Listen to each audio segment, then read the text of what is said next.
আলাইকুম। অভিনেতা আলবিকে আটক করেছে বিজ্ঞ আদালত। লক্ষ্মীপুর রামগঞ্জে স্কুল স্টুডেন্ট মেহেদী হাসানকে পিটিয়ে হত্যার অভিযোগ। মিরপুর পল্লবীতে ৮ বছরের শিশু হত্যা মামলার প্রধান আসামি সোহেল ও স্বপ্নার কেমন কাটছে কারাগার জীবন। 2টি মোটর বাইক মুখোমুখি সংঘর্ষে 6 জন নিহত যুবক। এতক্ষণ দেখছিলেন শিরোনাম, এবার বিস্তারিত। 53 নিউজ বাংলা চ্যানেলের সাথে থাকুন, লাইক কমেন্ট শেয়ার করুন। স্ত্রী হত্যা মামলায় ছোট পর্দার অভিনেতা জাহের আলবিকে আটক করেছে আদালত। গত বৃহস্পতিবার 18 June Dhaka metropolitan magistrate Kamal Uddin আদালতে শুনানি শেষে দুপুর 2টা 30 মিনিটের দিকে জামিন নামঞ্জুর করে কারাগারে পাঠানোর নির্দেশ দেয় আদালত।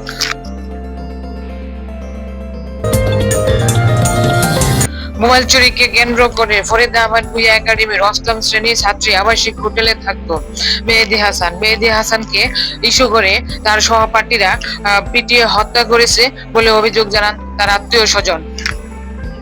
দুজনে দুই সাইডে কলার ধরছে সালমান আর হাবিবার জোবাইর দুই সাইডে।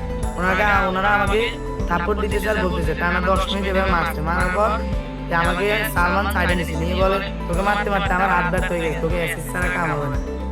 লোহার অ্যাসিস্ট খুলছে, ইসমাইলের বেড থেকে এটা খুলে আমার এখানে লাগাইছে। আমি বলছি ভাই আপনার পায়ে ধরি, আমাকে এবারের জন্য ছেড়ে দেন, কালকে এনে মারেন, তাও আজকে মারেন না। আমাদেরকে সকাল 10টা বাজে আরে রাত 10টা বাজে ঢুকেছে, 2টা বাজে ছাড়ছে। পরে এটা বলার পর আমাদেরকে ছেড়ে দেয়। দেওয়ার পর সকালে আমার আম্মু যায়, আমার আম্মু গিয়ে যাওয়ার পর আমি আমার আম্মুকে বলছি, বলার পর স্যারদেরকে বিচার দেয়, আমার ক্লাস টিচার একজন স্যারের কাছে বিচার দেয়, ওর ক্লাস টিচার আরে শাহবরম স্যারের কাছে বিচার দেয়। বিচার দেওয়ার পর এগুলোতে স্যাররা কলেজ সেকশনের স্যারদেরকে জানার পর স্যাররা আমাদেরকে নিয়ে প্রায় 2 ঘন্টা ওখানে কথা বলতেছিল। মেহেদী ওখানে স্বীকার করছে যে ও চুরি করছে একজনের 700 টাকা। তো ও চুরি করছে, তখন একজন স্যার বলে তোকে মারবে না, মারবে কাকে, তুই তো চুরি করছিস। এটা বলছে ইস্তিয়াক স্যার, এটা আমি আবার বয়েজেও বলছি। তারপর ওকে নাকি ওয়াশরুমের সামনে জিজ্ঞাসাবাদ করা হয়েছে। তো স্যাররা ওকে এটাই পেঁচাইছিল যে তোমাকে ওয়াশরুমের সামনে নিচে কেন, তুমি কি ওয়াশরুমে কিছু লুকিয়ে রাখছো। স্যাররা শুধু ওকে এটাই জিজ্ঞেস করতেছিল, আমাদেরকে কোনো কিছু বলতেও দিচ্ছিল না। প্রায় 2 ঘন্টা এটা নিয়ে আমাদেরকে বেড়াইছে। তারপর বলছে ওনাদের বিচার হবে বিকালে, কিন্তু বিকাল আসার আগে তো আমাদের বন্ধুর এই অবস্থা হয়েছে। তারপর আমাদের বন্ধু আমরা সবাই গেছি হোস্টেলে, যাওয়ার পর আমাদেরকে ডাকছে বড় ভাইরা আবার। উত্তাল হয়ে উঠেছে ছাত্র জনতা, কোনোভাবে মানতেছে না তাদের সহপাঠী মেহেদী হাসানের মৃত্যু। এটা স্বাভাবিক মৃত্যু নয়। স্কুলের হেড টিচার মেহেদী হাসানের মাকে ফোন দেয়, ফোন দিয়ে বলে যে আপনি কি মেহেদী হাসানের পিতা কোথায়। তা সে বলে যে মেহেদী হাসানের পিতা হাড়ের রোগী, তার হাড়ে রিং বসানো হয়েছে। সে কি মেহেদী হাসানের কি হয়েছে আমাকে বলেন, তা না হলে ওর পিতা সহ্য করতে পারবে না। পরে হেড টিচার সবকিছু গুছিয়ে মেহেদী হাসানের পিতাকে ফোন দিয়ে অবশেষে জানায় যে আপনার ছেলে গলায় ফাঁস দিয়েছে, আপনারা ইমার্জেন্সি আসেন। মেহেদী হাসান নিহত মেহেদী হাসান রামগঞ্জ উপজেলা রকিপুর গ্রাম সোনাপুর বাজারের ফ্যামিলি কার্ড ব্যবসায়ী জিয়াউর রহমানের একমাত্র ছেলে। তিনি রামগঞ্জের কলেজ তাকে তাৎক্ষণিক হসপিটাল নিয়ে গেলে হসপিটালের ডক্টর তাকে নিহত ঘোষণা করেন। তবে তার মৃত্যুর রহস্য এখনো জানা যায়নি। তবে তার আত্মীয় স্বজনরা এবং স্থানীয় লোকেরা ধারণা করতেছে যে এই স্কুলের কিছু কর্তৃপক্ষ এবং স্টুডেন্টরা সহপাঠীরা তাকে পিটিয়ে হত্যা করেছে। এ নিয়ে রামগঞ্জ থানার উপপরিচালক পরিদর্শন করছে। বিষয়টি তদন্তের সাপেক্ষে যত দ্রুত সম্ভব সমাধান করার চেষ্টা করবে বলে প্রতিশ্রুতি দিয়েছে। হাইরে মানুষের তো মানুষ থেকে পশু হয় কিভাবে। একটা নিথর দেখো তো, ফুটফুটে প্রাণ, হাঁটতেছে, ক্লাস করতেছে, খেলতেছে, আর আজ লাশ হয়ে পড়ে আছে হসপিটালে। আত্মীয় স্বজনের হাহাকার, এলাকার ওই সাধারণ জনগণের বিক্ষোভ, এলাকা গণমিছিল, আন্দোলন, সবকিছু জমে মেতে উঠেছে মেহেদী হত্যার বিচার চাই, বিচার চাই, বিচার চাই। আজও কি মেহেদী হত্যার বিচার হবে? প্রিয় দর্শক শ্রোতা, আপনারা কমেন্ট করবেন, কমেন্টে লিখে যাবেন আজও কি মেহেদী হত্যার বিচার পাবে, আজও কি দ্রুত মেহেদী হত্যার বিচার পাবে। আপনারা কমেন্ট করে যাবেন। That's report. সাধারণ জনতা ক্ষুব্ধ হয়ে স্কুলের গেট ভাঙচুর, স্কুলের ভিতরে দেওয়াল ধসে ভাঙচুর করে সাধারণ জনতা বিক্ষোভ মিছিল চালাচ্ছে।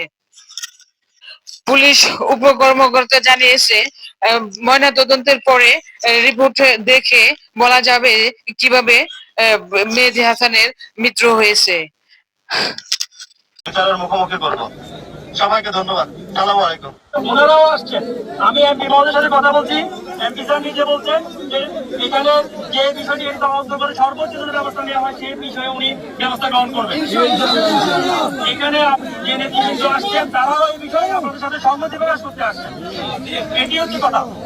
এখানে কেউ কারোর শত্রু না, কেউ কাউকে প্রতিহত করতে গেলে আসে নাই।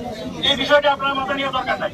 এখানে সবাই এক, আপনার একটু সবাই একটু জায়গা দেন, সবাই একটু দূরে সরে যান, সবাই দূরে সরে যান, সবাই দূরে সরে যান।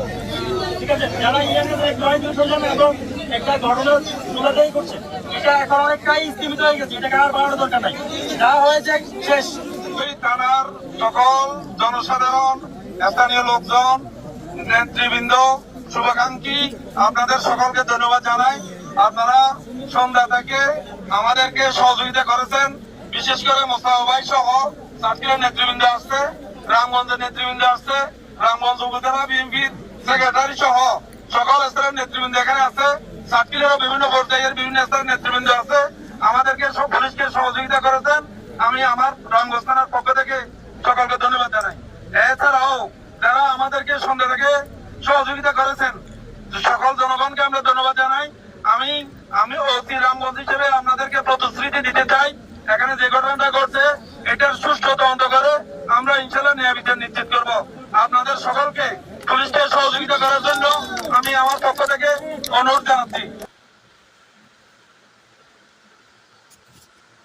লক্ষ্মীপুরের রামগঞ্জ উপজেলায় একটি আবাসিক শিক্ষা প্রতিষ্ঠানের হোস্টেল কি চুরি করছিস বল। আমি বলি ভাই আমি তো কিছু চুরি করি। এটা বলার সাথে সাথে সালমান আমাকে থাপড়াইতে গিয়ে বেডের সাথে আমি বাড়িতে মাথায়, ওইখান থেকে আবার মিরাজ আমার কলার চেপে ধরে এনে বলতেছে তোকে ওইখানে মেরে মজা পাচ্ছি না। রুমের মাঝখানে এনে মিরাজ আর জোবাইর মিলে আমাকে থাপড়াইতেছিল। এর মাঝখান দিয়ে সালমান এসে আমার তলপেটের মধ্যে লাথি মারা জোরে। এর থাপড়ানোর মাঝখান দিয়ে আমার হাতে খামচিয়ে দিয়েছিল, গলায়ও আছে খামচির দাগ। তো এগুলো সব ইয়ে করার পরে ওইখান থেকে আমাদেরকে 2টা বাজে ছাড়ে। মেয়েদিকে প্রত্যয় নাকি বলতেছে যে তোর তো আর মুখ দেখানোর জায়গা নাই, তুই মুখ দেখাবি কই, তুই তো ফাঁসি দেওয়া ছাড়বে না, আমি হলে তো সুইসাইড করতাম। পরে এইসব বলার পরে ওইখান থেকে ওরা বের করে দিছে। সবাই এসে আমরা আবার ওকে জিজ্ঞাসাবাদ করছি যে কি বলছে তোদেরকে বড় ভাইরা। পরে ওইখানে আমরা বারান্দা দাঁড়িয়ে কিছুক্ষণ কথা বলার পরে ও বলতেছে আচ্ছা যাই ঘুমাবো। পরে ও চলে গেছে, আমরা চলে গেছি মাঠে। নামছি বিকালবেলা, মাঠ থেকে উঠে বিকেলে নাস্তা নিয়ে নেওয়ার জন্য ডাইনিংয়ে যাচ্ছিলাম 3 তলায় আমি। তখন 614 নম্বর রুম থেকে একটা 6 না 7 একজন দৌড় দিয়ে বেরোয় বলতেছে ভাই কে কোথায় আছেন, নেবি গলায় ফাঁস দিছে। পরে আমি দৌড় দিয়ে 6 তলায় গেছি। 6 তলায় যাওয়ার পরে দেখতেছি মিরাজ ভাই সেকেন্ড ইয়ারের, মিরাজ না মাফি ওকে গাড়ি করে নিয়ে বের হতেছে রুম থেকে। আমাকে বলতেছে যাই গাড়ি বের কর। পরে আমি দৌড় দিয়ে নিচে গেছি, নিচে রেজন স্যারকে বলছি স্যার এখানে মেহেদি গলায় ফাঁস দিছে। এটা বলার পরে রেজন স্যার বলছে তাড়াতাড়ি যা গাড়ি কি আছে রাস্তা থেকে নিয়ে। পরে আমি রাস্তায় গেছি, গিয়ে দেখি একটা অটো আছে, অটোর ভিতরে ফাটাই দিছি। ফাটাই দিয়ে প্রিন্সিপাল স্যারকে দেখছি, উনি বলতেছে স্যার আমাদের সাথে একজন ফাঁসি দিয়েছে, আপনার গাড়িটা বাইক করে। উনি বলতেছে গাড়ি ড্রাইভার